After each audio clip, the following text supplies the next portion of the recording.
En 1979 se autorice por primera vez el uso de Agreal y fue en septiembre de 1983 cuando el laboratorio Sanofi Aventis empezó a comercializar Agreal en España.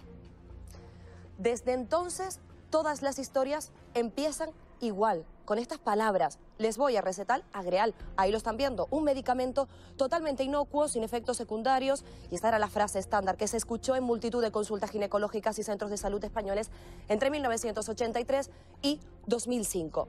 22 años más tarde, concretamente el 20 de mayo de 2005, un comunicado del Ministerio de Sanidad, que van a ver a continuación, anunciaba la suspensión de la comercialización de Agreal. Tras analizar el binomio riesgo-beneficio, la conclusión del Ministerio era clara: existe un riesgo de reacciones psiquiátricas y de síndrome de retirada que deben de considerarse inaceptables. En cuanto se dio a conocer la noticia, muchas mujeres empezaron a atar cabos: la depresión de caballo, trastorno hormonal, temblores en el cuerpo o síndrome de abstinencia. Este programa ha hablado con el ginecólogo Domingo Madera, conocedor de este medicamento, que nos contaba así esta misma mañana los efectos secundarios. Escucha. Bueno, se habla de posible relación con el Parkinson, síntomas depresivos y cosas así. Creo que se usó un poco ilimitadamente. El problema es que mucha gente le iba bien, fue al médico, se la recetaron y después ya empezó a utilizarla un montón de tiempo. Se usaba de manera ilimitada, lo usaba muchísimas veces, pero nos seguimos preguntando, ¿qué fue exactamente lo que falló? Posiblemente un prospecto tremendamente defectuoso y que además tiene muchísimo que ver. Ahí están viendo, en el que no figuran los efectos secundarios, en ningún lado aparece que sea un antipsicótico, además de la dosis, que era igual para todas las mujeres independientemente del peso, y tampoco dice que no se debería de ser tomado más de 3 meses. Eso no aparecía en el prospecto. Lo cierto es que 36 años después, muchísimas mujeres, al menos 2000 en toda España, siguen sufriendo las consecuencias. Pero ¿se ha cometido una negligencia? El ginecólogo también nos respondía a esta pregunta. ¿Hubo negligencia a la hora de recetar este medicamento? No, en absoluto. Ahora se habla de que el laboratorio tenía unas indicaciones que no las enseñó al personal sanitario. El personal sanitario lo utilizó porque estaba indicado y en aquel momento no hubo ninguna prohibición. De hecho, el Ministerio lo había autorizado. La negligencia sería utilizarlo después de la prohibición, y para eso están los médicos, para indicar cuándo, cómo y dónde debe de tomarse. Pues ya lo han visto, Agreal, este es el medicamento. Paqui, tú lo tomaste por prescripción médica desde 1998 hasta septiembre de 2005. ¿Notaste los síntomas desde el principio? La ginecóloga, después de hacerme un examen exhaustivo, analítica y mamografía y todo, me encuentra un pequeño quiste en la mama derecha. Me dice: Francisca, ten en cuenta una cosa, que a partir de ahora, en toda tu vida puedes tomar nada que contenga estrógeno. Te mando Agreal, porque es un medicamento inofensivo, y para que se te palíen los sofocos de la menopausia. Pero te hace daño desde el principio. Me dice, y me vienes a los 3 meses para ver cómo está ese quiste. No me conocía. ¿No la conocía? No. ¿Cómo se sentía usted, Paqui? En un pozo, estaba en un pozo. Pero, y me preguntaba que si tenía problemas de negocio, que si tenía problemas familiares con mis hijos, con mi marido. Buscan otras explicaciones, porque usted lo llega a asociar a que estaba tomando Agreal. No, nunca. ¿Lo asocia al Agreal? No, nunca, ¿qué más? Y yo le dije, doctora, ¿no será por esto? Dice, no, tú has leído el prospecto, digo, cientos de veces, pero no tiene nada. Claro. ¿Y cuándo empiezan a tomar conciencia de que este medicamento estaba originando muchísimos problemas en la salud de todas esas mujeres, 2000 que están en lucha en todo el país? ¿Cuándo empiezan a tomar conciencia de que este medicamento es malo para la salud? Somos muchas más. Le hemos pedido la cantidad de mujeres al Ministerio de Sanidad, a la Agencia Española de Medicamentos, y la callada por respuesta. Somos miles y miles más. Por eso, ¿cuándo empieza esa lucha, Paqui? Nosotros empezamos la lucha cuando nos enteramos que se había retirado por los problemas que teníamos de salud. En septiembre de 2000... Empezamos ya a mandar escritos al ministerio, a los laboratorios, que nos dieran una explicación y que si nos íbamos a curar. Pero la callada por respuesta. La callada por respuesta. Pero Paqui, aquí hay una cuestión que es básica, porque lo hemos escuchado. ¿Es verdad que este medicamento solo se podía tomar durante 3 meses y no de manera indefinida? Según la Agencia Europea del Medicamento, hizo 2 estudios, uno con 600 personas y otros mujeres y otro con de 100 mujeres. Así todo, no era conveniente ni siquiera con 3 meses, porque cada vez tenía que hacernos una serie de pruebas. O sea, que ni siquiera 3 meses era conveniente tomar este fármaco. Sí, según la Agencia Europea del Medicamento, sí. Y usted lo tomó casi 6 años. Bueno, en 98 al 2005 al 7 años, 7 años.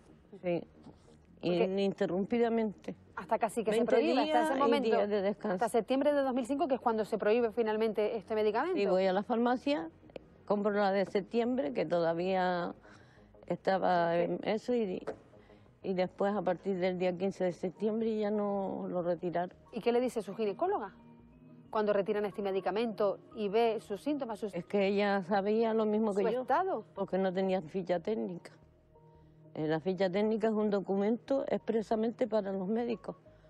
Y en 22 años no existió ficha técnica. Claro, la doctora lo que dice es que ella no sabía que este Hombre, medicamento si no, no podía me lo causar manda. esos síntomas en No usted. me lo mandan ni a mí ni a ninguna mujer en toda España. Ujú. Bueno, es lo que dice la comunidad también científica, en este caso los médicos, ¿no? Vámonos a ir con José, Paqui, quédese con nosotros, ¿vale? Porque tenemos más testimonios esta tarde. Con José está Loli, otra de las afectadas en Canarias. Buenas tardes, José. Buenas tardes, Loli.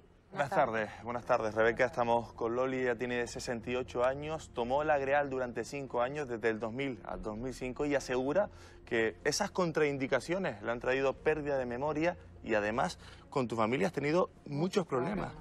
¿Por qué, Loli? Porque yo no estaba bien con mis hijos, yo tenía un carácter un carácter que no me soportaba a nadie.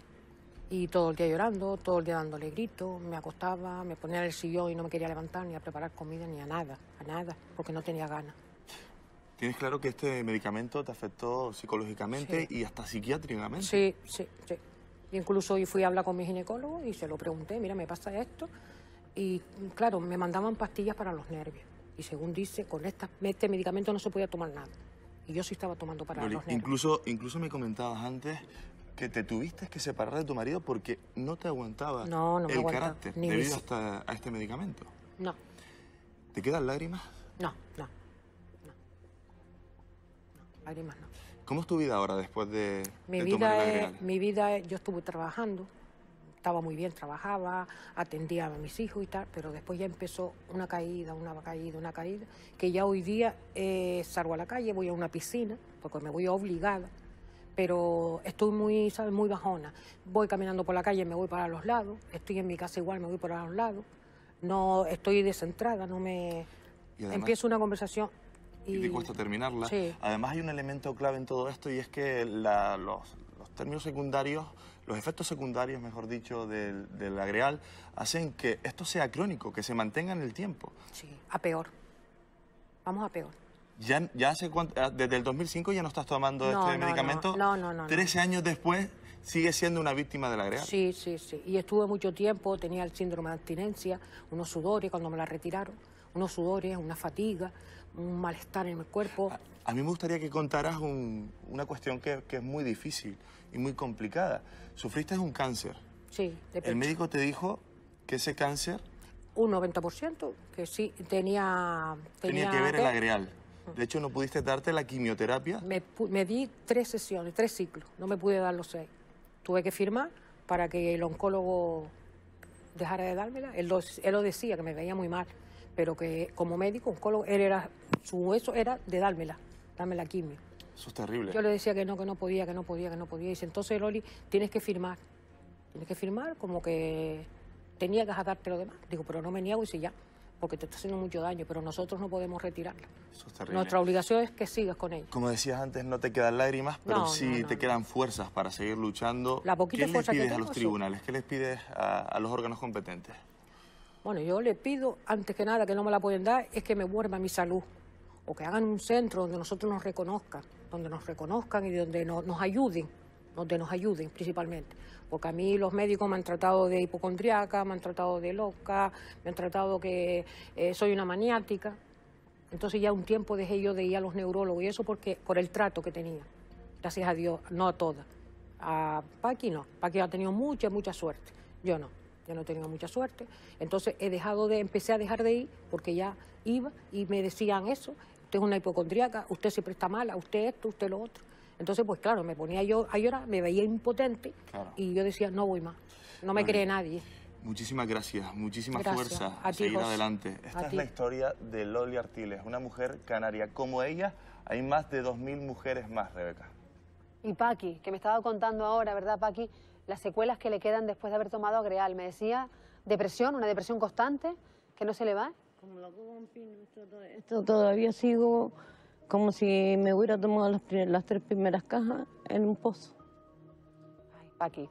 Y Claro. neurológica, temblor esencial, mister de reposo de momento.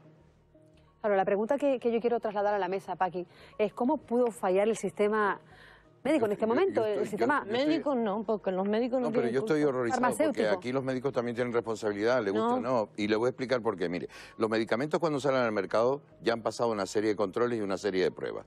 Este medicamento, por lo visto, no pasó las pruebas suficientes como para tener garantía de que se podía tomar. Y los médicos, cuando ustedes les dicen que las pastillas que se encuentran mal, su obligación es quitarle las pastillas que les han mandado para ver si ese es el problema que tienen. Y eso no lo hicieron, escúchame. Sí. Pero después, recetar durante 5 años, durante 2 años, un medicamento que te está sentando mal y que te transforma de la noche a la mañana, para mí, el médico y la farmacéutica tienen ahí responsabilidades. Pero es que no se asociaba, ¿no? Bueno, pero es que la igual, ingesta de este medicamento igual, con los síntomas que luego sentían los pacientes. El médico tiene que conocer a su paciente y tiene que estudiarlo y tiene que saber que cuando le receta algo que no le funciona... La responsabilidad... Perdona, es que tienen responsabilidad, para mí lo tienen. Para mí lo tienen, ¿eh? No, Carlos. Aquí hay una responsabilidad y ahora más. por el Ministerio. ¿Cómo es posible que haya un medicamento que esté circulando de lo que sea? Una bicicleta de un niño, un medicamento farmacéutico, lleva unos controles. La agencia que controla el medicamento. Mi pregunta es, ¿el médico va a estar chequeando los controles? Perdona, para eso está el Ministerio de el Sanidad. médico es responsable de su paciente. Y si esta señora le fue allí y no la reconocía por lo que tenía, y no la reconocía por lo que tenía, su obligación es primero quitarle todo el tratamiento que tiene y examinarla a ver qué pasa. No, porque se lo achacaba a un trastorno hormonal debido a la menopausia. En España está perfectamente regulado el proceso por el cual se aprueba un medicamento y seguramente ese medicamento tiene un registro sanitario y a un médico... ¿Qué garantiza? No, bueno, escucha, no garantiza nada. Pero el proceso falló, ¿eh? Claro, falló el sistema. Entonces, a un médico, lógicamente, que está atendiendo a un paciente, no le podemos pedir que en ese momento realice un estudio del medicamento que se supone que otro órgano ya le ha tenido que facilitar. Simplemente decir una cosa. A ti te hacen un examen previo para darte ese medicamento. Pero no del medicamento. Mire, cada uno tiene que asumir las responsabilidades y la cuota de responsabilidad que uno tiene. Yo cuando estoy en un despacho y atiendo a un cliente, le atiendo con respecto a la información que se supone y le supongo cierta. La información sale del médico, no sale del Pero el medicamento... Pero aprovechando que también tenemos cargos públicos en la mesa... No podemos echarle la culpa a los médicos, Lito. ¿Cómo se logra resarcir esta situación? Porque, Óscar, estás mirando atentamente a Paqui. Sobre todo por la desgracia de muchas mujeres y yo entiendo, de verdad también, que la responsabilidad directa del médico en ningún caso va a plantear un medicamento a un paciente para generarle ningún tipo de daño. Pero sí que es verdad que en el proceso de autorización de este medicamento y el análisis posterior, los protocolos que tienen que existir para evaluar el análisis del funcionamiento, tiene muchas víctimas. Y en esas víctimas yo sí que creo que es imposible resarcir, devolverles esos años y esas... ¿Cómo se les compensa? Porque hay un proceso judicial que se ha abierto ya en Valencia, en el que estas mujeres han puesto todas sus esperanzas, ¿no, Paqui? Sí. Y muchas sentencias que han salido ya. A lo largo de estos años, el Tribunal Supremo ya se ha pronunciado de manera favorable en casi todas las ocasiones a favor de todas las víctimas. Y además debo de decir que inicialmente el Tribunal Supremo se mostró tímidamente a favor con unas indemnizaciones que eran ciertamente ridículas, pero que a lo largo de los años la jurisprudencia ha ido dándoles mucha más razón. Indemnizaciones morales. Sí, pero claro, yo creo que no es una cuestión de dinero, porque no hay dinero que pague moral. el mal y el daño que se ha hecho a estas personas y tanto Que lo sufrimiento. reconozcan por lo menos. Que lo reconozcan, no ¿verdad? quieren reconocerlo. Ahí en 2005 hubo un pacto supuestamente entre el Ministerio de Sanidad, Agencia Española del Medicamento y los laboratorios, David, para no reconocer los daños. Reconocer en estos casos este tipo de cuestiones implica asumir una carga importante, ¿no? Y yo, más allá del drama y el testimonio que nos ha trasladado Paqui, que es importante trasladarlo a la opinión pública, yo creo que lo que más importante es a partir de ahora qué, ¿no? Me imagino que se habrán asociado desde hace ya algunos años, esa lucha les mantiene de alguna forma